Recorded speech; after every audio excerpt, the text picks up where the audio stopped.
Gold trusted gold buyers మీరు తాకట్టు పెట్టిన బంగారాన్ని విడిపించి ఈ రోజు ఉన్న మార్కెట్ ధరకు కొనబడను. విశాఖలో దారుణమైన ఘటన జరిగింది. ఒక మైనర్ బాలికపై మాటలు రాని మోగమ్మాయి అని కూడా చూడకుండా అమ్మాయి నన్ను విడిచిపెట్టండి అంటూ సైగలు చేస్తూ ప్రాధేయపడినా వదలకుండా 17-16 సంవత్సరాలు ఉన్నటువంటి ఇద్దరు అబ్బాయిలు ఆ అమ్మాయి పైన అఘాయిత్యానికి పాల్పడిన దారుణమైన ఘటన విశాఖలో జరిగింది. Visakha 4th town police station Dwaraka station పరిధిలో జరిగినటువంటి ఈ దారుణమైన ఘటన చూస్తే కనుక సీతమ్మ దార ఏఎస్ఆర్ నగర్లో ఈ మైనర్ బాలిక కుటుంబం ఉంటుంది. అలానే ఆ ఇంటి పక్కనే 17 ఏళ్ళు ఉన్నటువంటి అబ్బాయి, అలానే 16 సంవత్సరాలు ఉన్నటువంటి అబ్బాయి. ఈ 17 సంవత్సరాలు ఉన్నటువంటి ఇక్కడ ఎందుకు పేర్లు చెప్పటం లేదు, ఏజ్ మాత్రమే మెన్షన్ చేస్తున్నామంటే పోక్సో కింద వస్తుంది కాబట్టి పూర్తి వివరాలు అయితే మేము డీటెయిలింగ్గా ఇవ్వలేకపోతున్నాం. కానీ ఈ ఘటన అందరికీ తెలియాలి. ఇక్కడ ఒక చెడు స్నేహం ఒకరి భవిష్యత్తును ఎలా నిర్దాక్షిణ్యంగా పోగొట్టిందో కూడా చెప్పుకోవడానికి ఈ ఘటన ఒక ఉదాహరణ. ఒక రకంగా చెప్పాలంటే ఆ పాప 11 ఇయర్స్ ఉన్నటువంటి అమ్మాయి, మాటలు రావు, మోగమ్మాయి. అక్కడ ఉన్నటువంటి పరిసరాల్లో తను సైగల ద్వారానే అందరినీ మచ్చుకు చేసుకునేటటువంటి పరిస్థితి. తను ఏదైనా ఎవరికైనా చెప్పాలన్నా కూడా వాళ్ళ సైన్ లాంగ్వేజ్ ప్రకారం మాత్రమే తను చెప్పగలుగుతుంది. సో అలాంటిది నిన్న 2 గంటల ప్రాంతంలో ఈ 17 ఇయర్స్ అబ్బాయి ఎవరైతే ఉన్నారో ఐటీ ఫస్ట్ ఇయర్ చేస్తున్నాడు. అలానే 16 ఇయర్స్ ఉన్నటువంటి అబ్బాయి 9th క్లాస్ వరకు చదివి ఇక చదవడం ఇంట్రెస్ట్ లేక కుటుంబ పరిస్థితుల వల్ల తను ఏదో ఎలక్ట్రికల్ వర్క్స్, ప్రైవేట్ వర్క్ చేస్తూ కుటుంబాన్ని పోషిస్తున్నాడు. వాళ్ళ నాన్నగారు కూడా చనిపోవడం వల్ల ఇప్పుడు ఈ అబ్బాయి పని చేస్తూ తెచ్చినటువంటి డబ్బులే ఆ కుటుంబానికి ఆధారం. వాళ్ళకు కూడా అక్క చెల్లి కూడా ఉన్నట్టున్నారు. ఎందుకంటే వాళ్ళ సిస్టర్తో ఇప్పుడే మాట్లాడడం జరిగింది. ఏం జరిగిందమ్మా, అసలు నిజంగా వీళ్ళు చేశారా, ఏమైంది అంటే ఎస్ మేడం చేశారట. అయితే మేము కూడా ఈ విషయాన్ని నమ్మలేకపోతున్నాం. ఎందుకంటే మా నాన్నగారు చనిపోయిన తర్వాత ఇప్పుడు మా తమ్ముడు ఎవరైతే ఉన్నారో తనే మా కుటుంబానికి ఆధారం. అబ్బాయి 9th క్లాస్ వరకు చదివి ఇంకా చదువు మీద ఇంట్రెస్ట్ లేకుండా ఆగిపోయాడు. సో నాన్నగారు చనిపోయిన తర్వాత ఇంకా పని చేయాల్సినటువంటి పరిస్థితి రావడం వల్ల ఇప్పుడు ప్రైవేట్ వర్కులు చేస్తున్నాడు.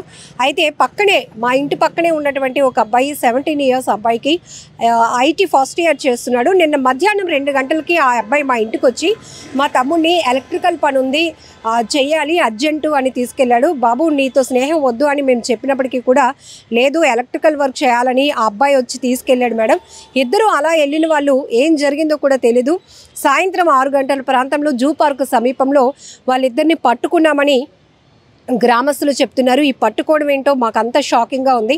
ఆ తర్వాత చూస్తే మా ఇంటి దగ్గరలో ఉన్నటువంటి ఈ మైనర్ బాలిక ఎవరైతే మోగమ్మాయి ఉందో, మాటలు రానటువంటి అమ్మాయి పైన వీరిద్దరూ అఘాయిత్యానికి పాల్పడినట్టుగా ద్వారకా పోలీసులు ముందు వాళ్ళు ఒప్పుకోవడం కూడా జరిగింది. సో ఇది చాలా బాధాకరమైన విషయం అంటూ ఆమె కూడా చెప్తుంది.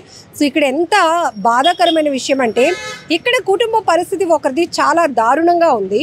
తండ్రి చనిపోయాడు. ఆ కుర్రాడు ఏదో చదువు పూర్తిగా లేకపోయినా కూడా ఉన్న చదువులోనే ఏదో స్కిల్ వర్క్ చేసుకుంటూ కుటుంబాన్ని పోషించుకునేటటువంటి పరిస్థితిలో ఉన్నవాడు ఎంత బాధ్యతగా ఉండాలి. ఇది పక్కన పెడితే 17 ఏళ్ళ అబ్బాయి దగ్గరికి వద్దాం. ఈ ఐటీ చేస్తున్నాడు. అబ్బాయికి కూడా చాలా ఫ్యూచర్ ఉంది. ఈ కుటుంబాలన్నీ కూడా ఆర్థికంగా చాలా వెనుకబడినటువంటి పరిస్థితులు. సో ఒకవేళ మనం ఏదైనా ఇలాంటి దారుణానికి ఒడిగడితే తర్వాత సొసైటీ మనల్ని ఎలా చూస్తుంది, శిక్ష ఎలా పడుతుంది, తర్వాత మన ఫ్యూచర్ ఏంటి అనే కనీస విజ్ఞత కూడా లేకుండా దుర్మార్గపు ఆలోచనతో ఇద్దరూ కలిసి ఆ అమ్మాయి పైన అఘాయిత్యానికి పాల్పడ్డారు.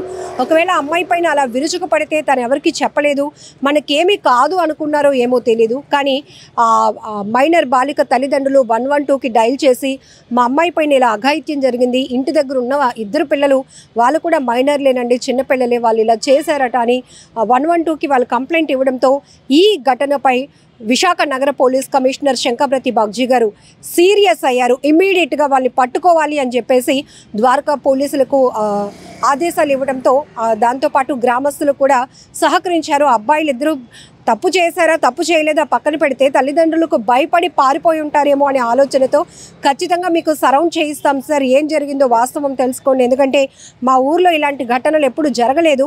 సో ఈ ఘటనకు సంబంధించి ముగ్గురు మా ప్రాంతానికి సంబంధించిన వాళ్ళే. ఏఎస్ఆర్ నగర్ పక్కనే బిలాల్ కాలనీ కూడా ఉంటుంది.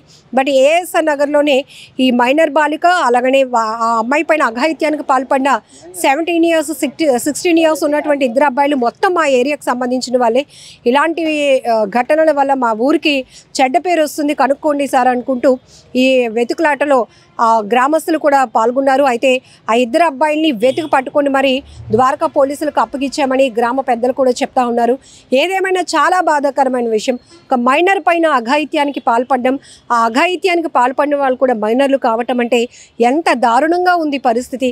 సమాజం ఎటుపోతుందో కొన్ని ఘటనలు చూస్తుంటే పసి పిల్లల నుంచి పెద్దవాళ్ళ వరకు ఎవరిని వదిలిపెట్టడం లేదు. అసలు వీళ్ళ మీద ఎలాంటి దుష్ప్రభావం పడుతుంది అంటే ఎక్కువ శాతం మనం వెబ్ సిరీస్ చూడొచ్చు, విరివిగా వాడుతున్నటువంటి సోషల్ మీడియా, ఈ నెట్ ఉపయోగం కావచ్చు, అందులో మంచి ఎంత ఉందో చెడు కూడా అంతే ఉంటుంది. ఈ బ్యాడ్ కంటెంట్కి బాగా ఎడిక్ట్ అయిపోతున్నారు.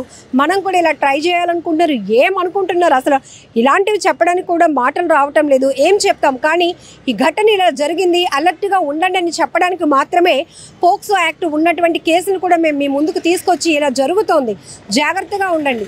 పెద్దవాళ్ళ వల్లే కాదు ప్రమాదం, చిన్నపిల్లల వల్ల ఉంది, చిన్న పిల్లలపై కూడా ఉంటుంది అని చెప్పడానికే ఈ ఘటన మీ ముందుకు వివరించడం జరుగుతోంది తప్పితే ఇక ఎలాంటి మాటలు కూడా రావటం లేదు. ఒకవైపు మానవత్వం ఎటుపోతోంది. మనుషులైనా ఈ పిల్లలిద్దరూ 9th క్లాస్ అయినా, ఒకడేమో ఐటీ చదువుతున్నాడైనా చదువుకుంటున్నారు కదా, ఇంగిత జ్ఞానం ఉండాలి కదా, కనీసం మా ఫ్యూచర్ ఏమవుతుందని ఆలోచన ఉండాలి కదా.